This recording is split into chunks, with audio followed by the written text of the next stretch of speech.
Hello everyone, welcome to CUET Adda 24/7। My name is Aman Mehta और आज हम बात करने वाले हैं board exam CBSE board exam 2025 का जो अकाउंटेंसी का सिलेबस है वो क्या होने वाला है। तो डिटेल में डिस्कशन करेंगे क्योंकि बहुत सारी चीज़ें एक्सक्लूड कर दी जाती हैं सिलेबस से कई बार और बहुत सारी चीज़ें इंक्लूड की जाती हैं। तो उन चीज़ों को ध्यान में रखना है क्योंकि अगर हमें यही नहीं पता होगा हमें पढ़ना क्या है तो भाई हमसे गड़बड़ हो सकती है।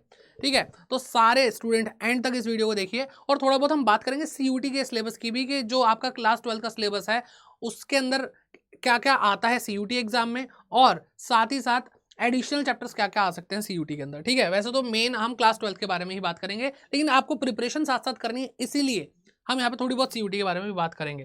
तो आपको करना क्या है, सीबीएसई की वेबसाइट पर जाना है, cbse.gov.in ऑफिशियल वेबसाइट। आपको यहाँ पे 6 ऑप्शन दिखेंगे जिसमें आपको एकेडमिक वेबसाइट पर क्लिक करना है, फिर आपको करिकुलम पे क्लिक करना है, 2024-25 का सेशन सेलेक्ट करना है, सीनियर सेकेंडरी करिकुलम पे जाना है और थर्ड ऑप्शन आता है एकेडमिक इलेक्टिव्स का ग्रुप ए और यहाँ पे अकाउंटेंसी सबसे पहले दिखाई देता है। ठीक है, तो यहाँ पे आप देखोगे भाई सबसे पहले तो इसमें 11-12 दोनों का ही, हमें 11 तो हमारी हो चुकी है तो हम 12th पे आते हैं फटाफट से। ठीक है, और ये रहा, ओके, ये रहा 12th। ठीक है, तो यहाँ पे आपको जो आपका सिलेबस है ना, ध्यान से देखना, आपका जो सिलेबस है भाई वो दो हिस्सों में बटा हुआ है, एक पार्ट ए और पार्ट बी। ठीक है, और ये पार्ट ए पार्ट बी आपके 80 मार्क्स के आने वाले, थ्योरी का मतलब आपका जो एग्जाम होता है बोर्ड एग्जाम। ठीक है, और 20 मार्क आपके प्रोजेक्ट के हैं, यहाँ पे लिखा भी हुआ है। और जो आपका 80 मार्क का एग्जाम होगा उसके लिए आपको 3 आवर्स मिलेंगे। ठीक है, 3 आवर्स मिलने वाले हैं। पार्ट ए क्या है बेटा, पार्टनरशिप और कंपनीज। वैसे अगर आप भाई स्टेशनरी पे जाएंगे बुक लेने, रेफरेंस बुक लेने जाएंगे तो अलग अलग बुक्स आएंगी, पार्टनरशिप की अलग और कंपनी की अलग। और वैसे भी पार्टनरशिप अलग यूनिट है और कंपनी की एक अलग यूनिट है।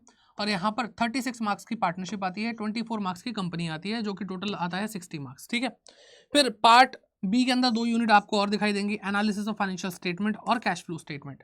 तो ये दोनों ही यूनिट क्या है बेटा, फाइनेंशियल स्टेटमेंट एनालिसिस है, इसकी एक बुक आती है फाइनेंशियल स्टेटमेंट एनालिसिस की। 12 नंबर का आपको फाइनेंशियल स्टेटमेंट एनालिसिस है और 8 नंबर का कैश फ्लो स्टेटमेंट है। ठीक है, और ये 20 नंबर यहाँ पे पूरे हो गए तो आपके 60 और 20 80 मार्क्स इस तरीके से आएंगे। और आपके ये 3 बुक है। ठीक है, क्या है बेटा, 3 बुक है। आई होप ये तो भाई एक ऊपर ऊपर से हिसाब समझ में आता है। बाकी प्रोजेक्ट का मैंने आपको बता ही दिया, 20 मार्क का होगा, 8 नंबर का इसमें वाइवा होगा और आपकी प्रोजेक्ट फाइल जो होगी वो 12 मार्क्स की होने वाली है। ठीक है बेटा, ओके। ऑप्शन में अब कई बच्चे बेटा यहाँ पे डर जाते हैं पार्ट बी को देख करके, पार्ट बी में थोड़ी चीज़ें लगती हैं बुरी, मज़ा नहीं आता देख करके, है ना।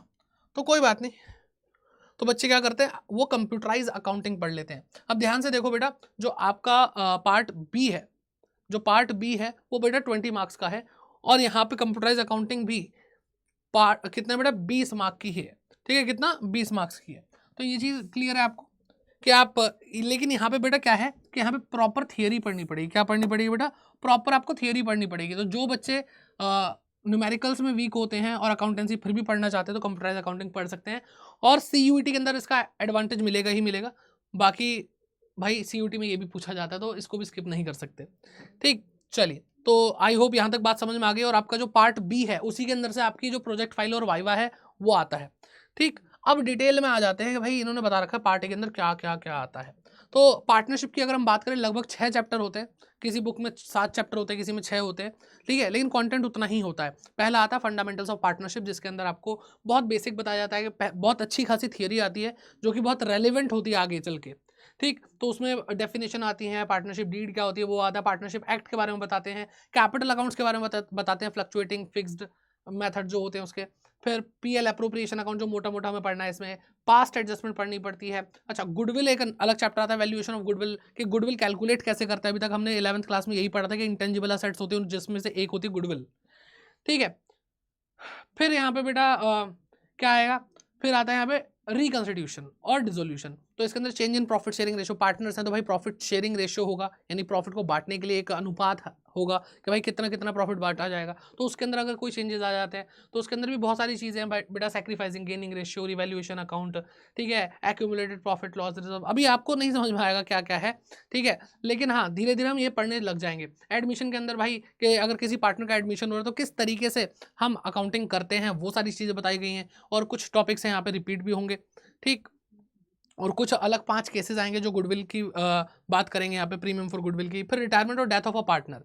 अब किसी पार्टनर की अगर डेथ हो जाती है या वो रिटायर होना चाहता है तो उस केस में क्या क्या अकाउंटिंग होगी वो पूछा जाएगा, ठीक।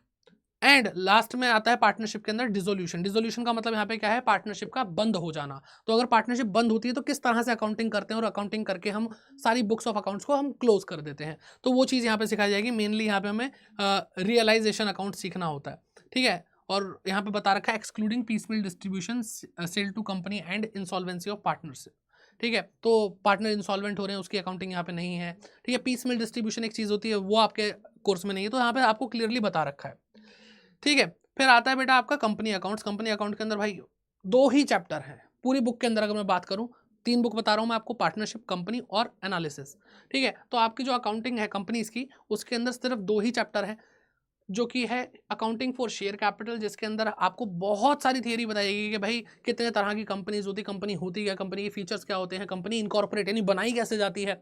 और जैसे ही थियरी खत्म होगी आपको बहुत सारा ज्ञान देंगे कि भाई किस तरह से शेयर इशू किया जाता है। आपने सुना होगा ना, शेयर मार्केट में शेयर खरीद लिया हमने, तो भाई वो उसी शेयर की बात हो रही है। कंपनी जब पहली बार इशू करती है तो कैसे करती है, ठीक है। और कोई अगर पैसे नहीं देता उस शेयर के तो भाई कंपनी कैसे शेयर को कैंसिल करती है, वो सारी चीजें यहाँ पे सिखाएंगे। फिर उसको री इशू करना सिखाएंगे, पब्लिक कंपनी, प्राइवेट कंपनी, हर एक चीज आपको यहाँ पे पढ़ाई जाएगी, ठीक है। और यहाँ पे कुछ टॉपिक्स हैं जो पहले नहीं आते थे लेकिन पिछले 2-3 साल से आने लग गए, जैसे ई सॉप्स हैं, स्वेट इक्विटी शेयर हैं, इनकी थियरी है, बेसिकली थियरी पूछी जाती है।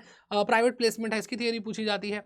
तो ये सारी चीजें आती हैं। फिर आता है इसके बाद दूसरा चैप्टर डिबेंचर्स, ठीक है, इशू ऑफ डिबेंचर्स। अब इसका एक और हिस्सा है जिसको हम बोलते हैं रिडेम्पशन ऑफ डिबेंचर, जो कि आपके सिलेबस में नहीं है, पहले हुआ करता था लेकिन सीयूटी में आता है, ठीक है। तो भाई समझदारी यही है कि अकाउंटेंसी या कोई भी आप क्लास 12 में सब्जेक्ट पढ़ रहे हैं तो उसकी तैयारी ऐसे ही करते रहो कि क्लास 12 भी होती रहे, और आपका जो सीयूटी का एग्जाम है उसके लिए भी आप प्रिपेयर करते रहो, क्योंकि आपके बोर्ड एग्जाम और सीयूटी एग्जाम में ज़्यादा फर्क नहीं है, 1 महीने का लगभग फर्क है, 1.5 महीने का फर्क है। तो आपके पास इतना सफिशिएंट टाइम नहीं होगा, तो आप अपने डोमेन तो स्ट्रॉन्ग करके ही चलो, ठीक है ना। इनको डोमेन सब्जेक्ट बोलते हो जो आप क्लास 12 में पढ़ते हो। अब डिबेंचर्स के अंदर भी आपको पहले डिबेंचर्स से रिलेटेड थ्योरी पढ़ाई जाती है, डिबेंचर्स क्या होते हैं, फीचर्स क्या होते हैं, ठीक है।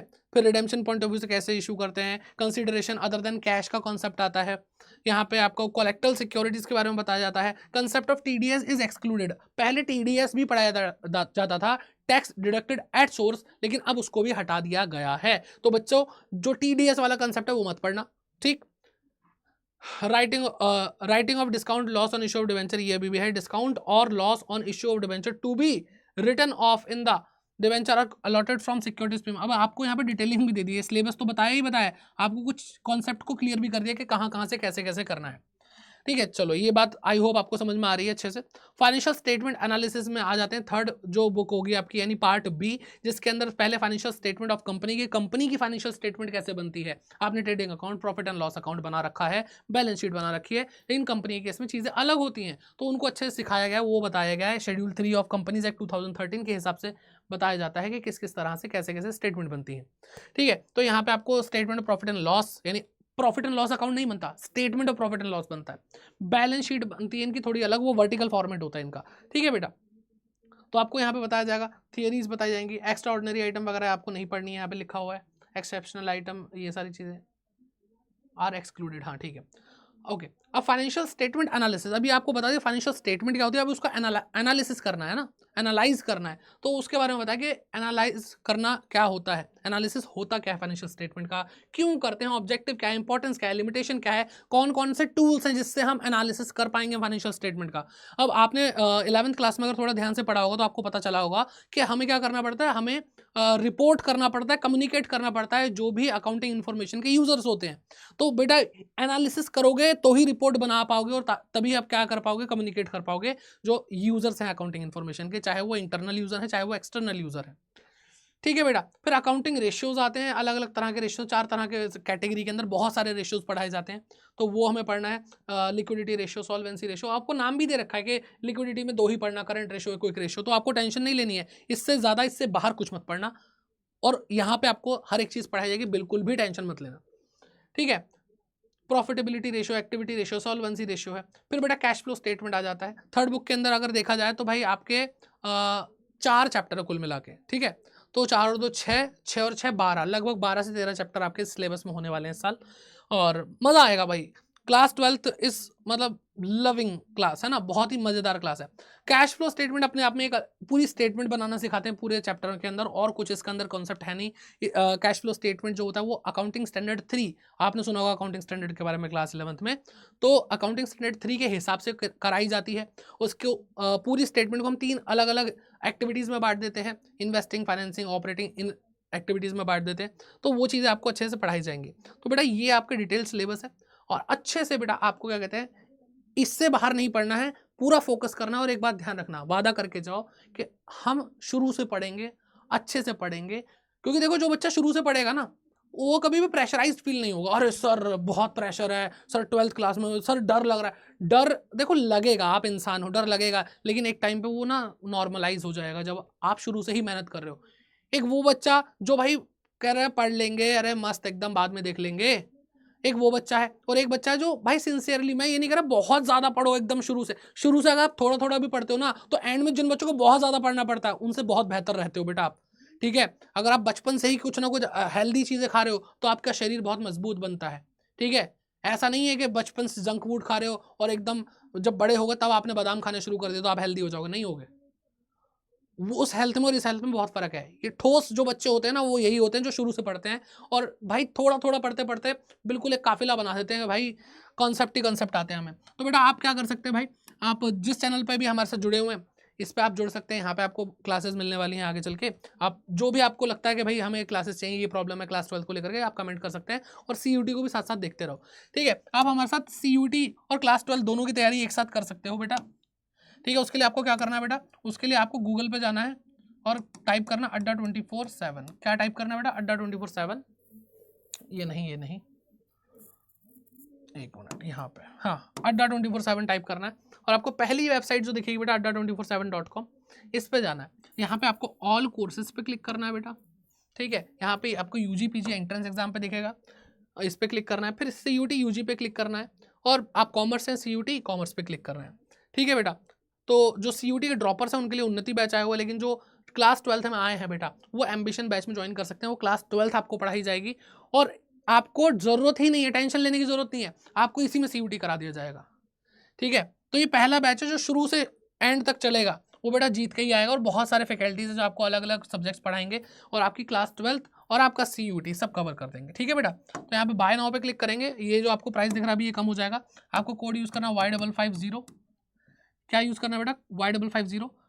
ठीक, और ये आपको जो प्राइस पड़ेगा वो 9959 का पड़ेगा। अब आपको लगेगा सर थोड़ा ये कॉस्टली लग रहा है, बेटा ये आपके पूरे साल भर की फीस है। अगर आप इसको डिवाइड करोगे मंथ्स में तो आप जो ऑफलाइन फीस दे दो उससे भी कम पड़ेगी। और इतने सारे टीचर हैं, सबसे मेन चीज़ है। ठीक है, आप ये लगा लो जितने आपको टीचर्स दिख रहे हैं उतने आप कोचिंग लगा रहे हो।